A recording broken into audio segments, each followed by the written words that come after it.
টাওয়ারের রোডের পাশে এই যে উপরের দিকে দেখতে পাচ্ছেন এই যে এখানে পানির ট্যাঙ্ক। তো যাই হোক, আসসালামু আলাইকুম, কেমন আছেন আপনারা? আশা করি অনেকটাই ভালো আছেন। আমি আসছি সৌদি আরবে একটা নার্সারির ভিতরে। সৌদি আরবে ওরা মাজরা বলে, আর এই মাজরার মধ্যে কী কী আছে আপনাদের একটু ঘুরে ঘুরে দেখানোর চেষ্টা করব। তো যে যেখান থেকে দেখছেন বেশি বেশি কমেন্ট করবেন এবং শেয়ার করে দেবেন, সম্পূর্ণ দেখতে থাকুন। তো যাই হোক, আমি এখন অলরেডি ঢুকে গেছি এই মাজরার ভিতরে, মানে নার্সারির ভিতরে। আর এখানে দেখেন বিভিন্ন ধরনের গাছ ভাই, আর এই গাছগুলো অনেক সুন্দর। তো সুন্দর বলতে কি, এখানে বিভিন্ন ধরনের গাছ, এগুলো আমাদের বাংলাদেশে শুধু পরিচিত গাছ আমি একটাই দেখছি, যে এগুলো পার্কে থাকে।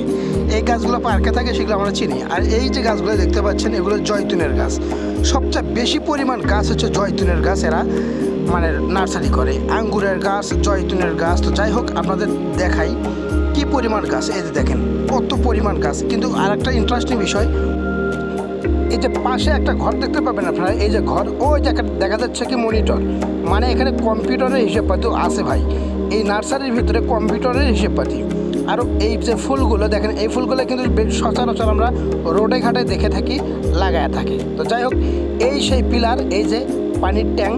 পানি ছাড়া একদম অচল সৌদি আরব, আপনারা জানেন সারা বিশ্বেই অচল।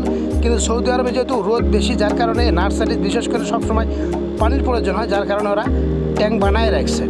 এই যে দেখেন আকাশমণির গাছ, আমরা ইউক্যালিপটাস গাছ যেটা নামে চিনি। আর এগুলো ফুলের গাছ, গোলাপ ফুল, অন্য ফুলের গাছ আছে এখানে। তো যাই হোক ভাই, বিষয়টা আমার খুবই ভালো লাগলো। মানে এত সুন্দর পরিবেশের ভিতরে আর এত শৌখিন। দেখেন এখানে এরা কবুতর চাষ করতেছে, মানে কবুতর পালতেছে এরা। খুবই শৌখিন না হলে এমন করার কথা না। আর এই নার্সারি মানে এই মাজরা যদি আপনাদের ঘুরে ঘুরে দেখাতে যাই, আমার মিনিমাম 10 থেকে 15 মিনিট সময় লাগবে ভাই। এত বড়, বলার মতো না। আমাকে অনেক ভালো লাগছে জায়গাটা। যাই হোক, যে যেখান থেকে দেখছেন বেশি বেশি শেয়ার করে দেবেন। আল্লাহ হাফেজ।